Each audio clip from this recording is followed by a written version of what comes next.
We're standing out here on Pico Boulevard, which was part of the Jewish portion of Los Angeles that was affected by the Black Lives Matter protests in Los Angeles. What's the perspective that you've heard in the media, the Jewish media, and the public media on an anti-Semitic aspect of the protests? So it's been very much a tale of two cities. If you follow the media, then the narrative has been very clear that these were protests, that the looting was an unfortunate side effect, that Jews were not targeted. In fact, really the fact that 8 Jewish institutions, at least 8 Jewish institutions, virtually all Jewish institutions really that were on Fairfax or Beverly, were tarred with graffiti. Many Jewish business owners had their windows smashed, had their stores looted.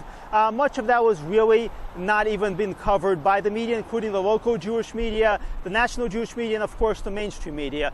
Meanwhile, locally, people have had severe losses. They've suffered.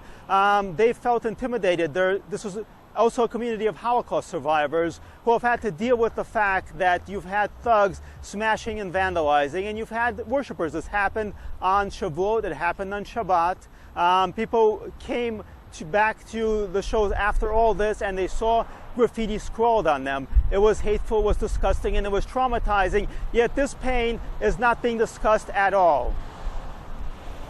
What is a pogrom? So a pogrom most closely includes an attack on Jews, some often under populist pretenses, with a certain amount of political support of the government.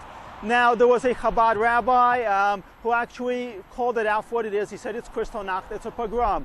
Some people don't like that word, but the bottom line is when the police, when the authorities provide complicity to mobs to go out and protest at a time when people are not able to bury their dead, they're not able to be with their loved ones in hospitals, yet thugs can go out, they can protest, they can scream, they can vandalize, and they can loot, and nobody does anything, the police don't do anything. That's the complicity of the authorities right there.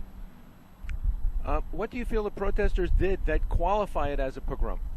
So they came out, they were protesting in the Fairfax area. There's no city hall there. They were not protesting at any government building. They were not protesting in Minneapolis, to state the obvious. They were protesting in the major retail area, which is quite adjacent to a major Jewish community. And they were out there.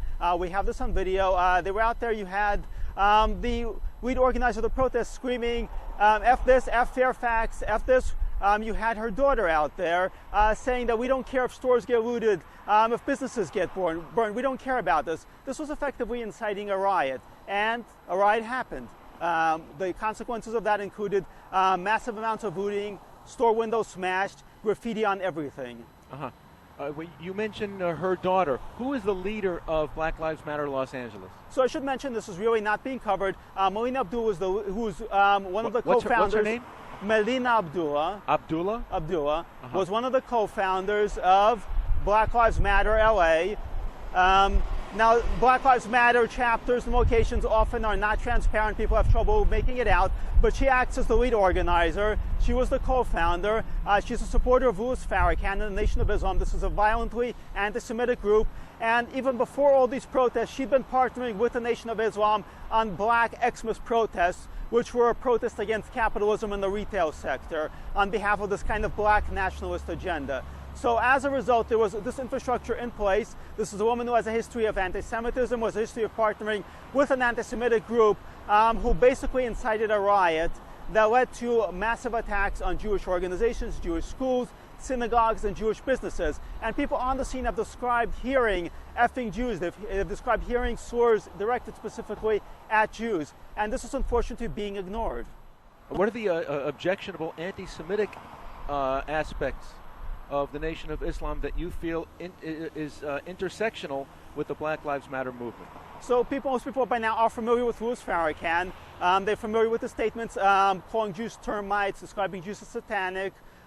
In general, though the Nation of Islam has a specific belief system, its belief system is basically, it's not Islam in any normative sense. Its belief system is that UFOs are going to come down after 6,000 years and basically wipe out white people. It believes that white people were created as the result of an experiment by a mad scientist named Yakub in eugenics. So this is a very freaky, very racist belief system. It basically says that black people were the original human race, white people are the result of genetic experiments that are going to be wiped out.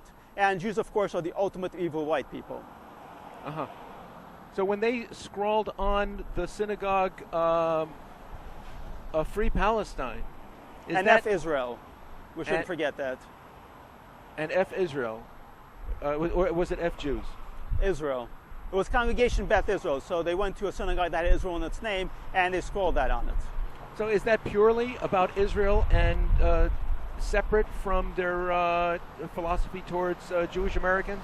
I mean, to anti-Semites, especially today, Zionists and Jews are the same thing. So, and attacks on Zionism are used as protective coloration in many cases. But the bottom line is this is anti-Semitism. This kind of, certainly by the time you're vandalizing a synagogue with F Israel graffiti, you're pretty clearly anti-Semitic. What are the connections between their anti-capitalism and their attitude towards Jews in middle class and upper middle class areas of Los Angeles? So it's very important to remember we hear a lot about right-wing anti-Semitism. We hear very little about left-wing anti-Semitism. But the origin of left-wing anti-Semitism was anti-capitalism. If you think about Charles Fourier, who coined the term socialism, he very much said that the issue is Jewish commercialism. Karl Marx, who despite being of Jewish descent, said that the God of the Jews is money, and now the God of the Jews has become the God of the world. So this kind of anti-capitalism is very much founded in anti-Semitism, and it's still the case today. Melina Abdullah just spoke before an LA City Municipal Commission with a budget of their demands. And Mayor Garcetti has offered to cut $150 million from the police budget and bring it to underprivileged activities and bringing social workers instead of police. How does the financial aspect factor into the unrest that you're seeing around American cities? I mean, obviously you have political organizations that profit directly from the violence. I mean, Black Lives Matter riots end up smashing up retail businesses. Amazon, which profits quite a bit from the destruction of commercial retail locally, is funding Black Lives Matter. So there's obviously a profit motive there. Organizations are making money literally from organizing protests that become riots that smash up retail sectors, and they get money from .com and big tech. What parallels do you see now to socialist and communist uprisings in revolutions historically in the Soviet Union and in China? So, I mean, this is being painted as being about racial inequality, and practice Melina Abdullah has very much clearly said that it's about capitalism. Black Lives Matter said that it's about capitalism. The point is, in some of their words of black nationalist groups, is to fight against the middle class idea, the idea that black people should move up the economic ladder and become middle class. And a lot of minority-owned, black-owned small businesses have been smashed up in some ways deliberately as a result of this, because they don't want people, black people, going up the ladder and becoming middle class. They want them to be angry and participate in this revolution of theirs. What are your feelings about the role of the media and their objectivity or their instrumental role in sympathizing and mollifying the public against these protests? So the media has been absolutely practicing journalistic malpractice. It's failed to report some of the most basic things. As for example, you have riots that devastate a Jewish neighborhood, and there's virtually no reporting of it. You have graffiti showing up on countless Jewish schools and synagogues, and Jewish businesses are smashed up, yet there's almost no media coverage of this. And if you flip the racial equation, it would be almost inconceivable for this to happen. Imagine if a hate group linked to the KKK held a protest near a major black neighborhood, smashing up black stores and graffitiing black churches. That would be the sole focus of the media, yet you will almost not hear about this in the media at all.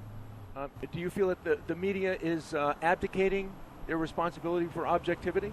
Well, the media is pushing a narrative. This is unfortunate. What we see now, there's very little reporting, qual reporting in the media. There's narrative. The media pursues a particular agenda, pursues a particular political agenda, and that is all that it cares about. It doesn't care about any facts, any situations, any events that don't fit into its narrative frame.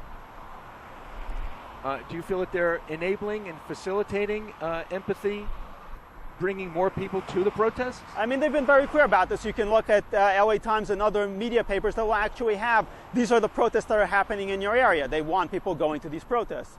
And these are the same publications that will say that it's very dangerous for people not to wear masks. It's very dangerous for underground dance party. The Read LA Times article was underground dance party raises coronavirus concerns, but massive thousands of people protesting does not raise coronavirus concerns. So they're promoting this. There's no ambiguity whatsoever in this. Thank you very much. Thank you.